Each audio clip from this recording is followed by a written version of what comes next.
दूसरों की खुशियों के लिए अपनी हार मान लेता उससे कोई कभी भी नहीं जीत सकता। नमस्कार, छतरपुर भ्रमण न्यूज में राजेश अग्रवाल का अभिनंदन।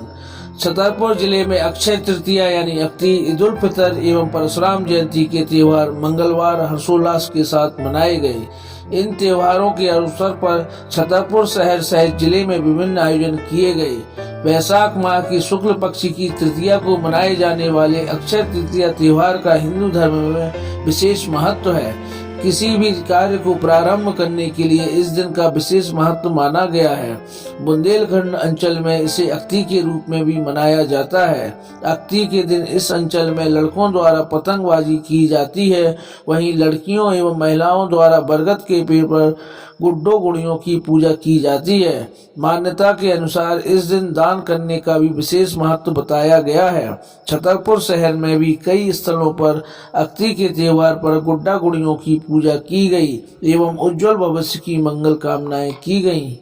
विगत एक माह के कठोर रोजों के बाद मंगलवार को ईद यानी ईद उल फितर का पर्व छतरपुर शहर में मुस्लिम भाइयों द्वारा हर्षोल्लास के साथ मनाया गया। कोरोना महामारी के कारण यह पर्व विगत 2 वर्षों से प्रभावित हो रहा था, परंतु इस बार ईद के पर्व के प्रति विशेष उत्साह देखा गया। पर्व की शुरुआत मुस्लिम भाइयों द्वारा नई ईदगाह में सामूहिक नमाज अता के साथ की गई। नमाज अदायगी में मुस्लिम भाइयों द्वारा जिले सहित देश में अमन, चैन, भाईचारे एवं बरकत की दुआएं मांगी गईं। हालांकि भीषण गर्मी को देखते हुए इस बार नमाज की अदायगी पिछले वर्षों की तुलना में जल्दी रखी गई। फिर भी नमाज अदायगी के लिए भारी तादाद में मुस्लिम भाई एकत्रित हुए। नमाज अदायगी के बाद जिले के जनप्रतिनिधियों एवं प्रशासनिक अधिकारियों द्वारा भी गले मिलकर मुस्लिम भाइयों को ईद उल फितर की शुभकामनाएं दी गई। ईद उल फितर के आज के अवसर पर मैं अपने सभी क्षेत्र के मुस्लिम भाइयों को शुभकामनाएं और बधाई देना चाहता हूं। और 2 वर्ष के बाद आज ईद नमाज करने का जो मौका यहाँ अदा करने का लोगों को मिला है, एक अच्छी खुशी का माहौल है।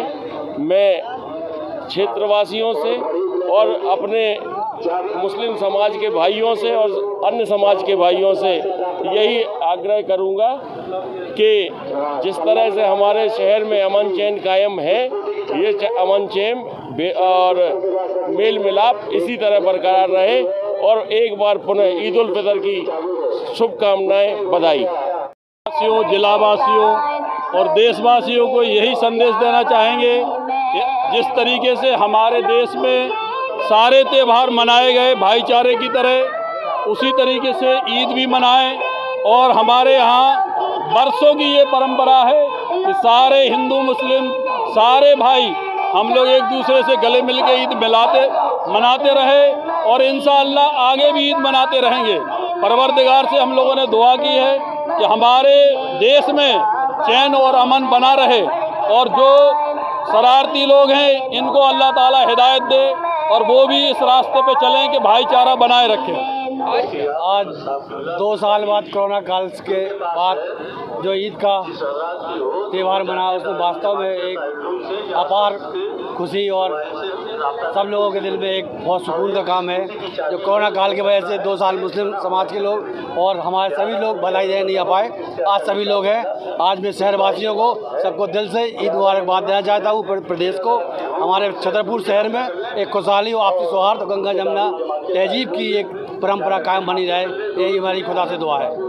भगवान परशुराम की जयंती भी छतरपुर शहर में हर्षोल्लास के साथ मनाई गई। इस अवसर पर अखिल भारतीय ब्राह्मण समाज इकाई द्वारा नगर में भव्य शोभा यात्रा का आयोजन किया गया एवं शहर के नरसिंह मंदिर में भगवान परशुराम जयंती महोत्सव भी मनाया गया। इसके पूर्व गल्ला मंडी से शहर के प्रमुख मार्गों से होती हुई एक भव्य शोभा यात्रा का आयोजन किया गया।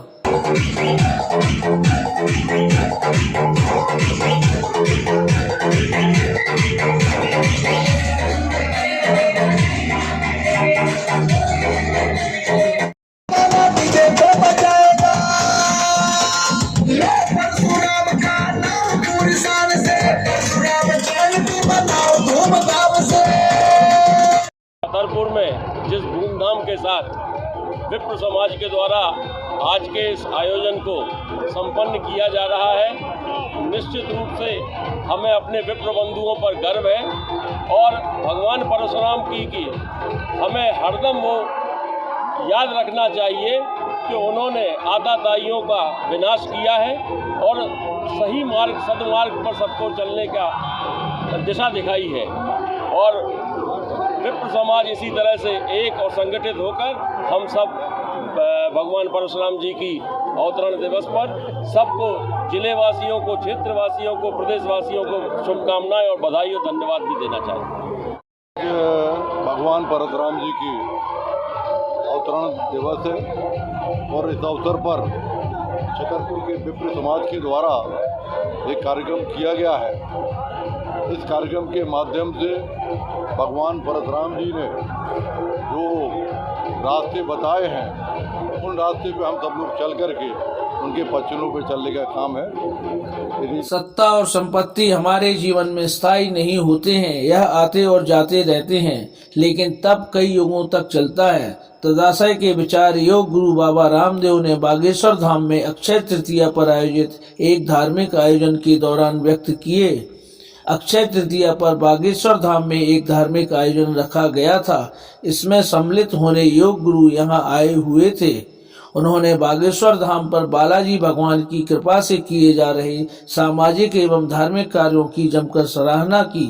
उन्होंने कहा कि यह धरती पूज्य सन्यासी बाबा और पंडित धीरेन्द्र कृष्ण शास्त्री के दादा गुरु की तपोभूमि है। उनके तप और बालाजी की असीम कृपा से इस क्षेत्र के लाखों लोगों के कष्ट निवारण का माध्यम बन रहा है।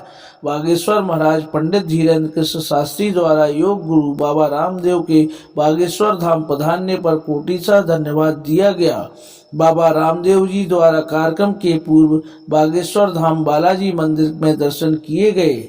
खजुराहो से छतरपुर भ्रमण न्यूज के लिए तुलसीदास सोनी की रिपोर्ट। बागेश्वर धाम के बागेश्वर सरकार पूज्य धीरेन्द्र कृष्ण शास्त्री जी महाराज हमारे सनातन धर्म संस्कृति के गौरव पुरुष हैं। ये पुरोधा हैं हमारी ऋषि संस्कृति के और हमें बहुत यहाँ आकर के प्रसन्नता हुई कि उन्होंने जंगल में मंगल कर रखा है। अपने देश धर्म संस्कृति पर ऐसे गौरव रखने वाले महापुरुष हैं। हमारे से उम्र में छोटे हैं लेकिन एक बहुत बड़ी तपस्वियों की, योगियों की, सन्यासियों की परंपरा के वो उत्तराधिकारी हैं, प्रतिनिधि हैं। और इस भारत को अपनी ऋषि परंपरा पर, सनातन संस्कृति पर गौरव रखने वाले ऐसे स्वाभिमानी महापुरुषों की जरूरत है। तभी अपने देश धर्म और संस्कृति को हम आगे बढ़ा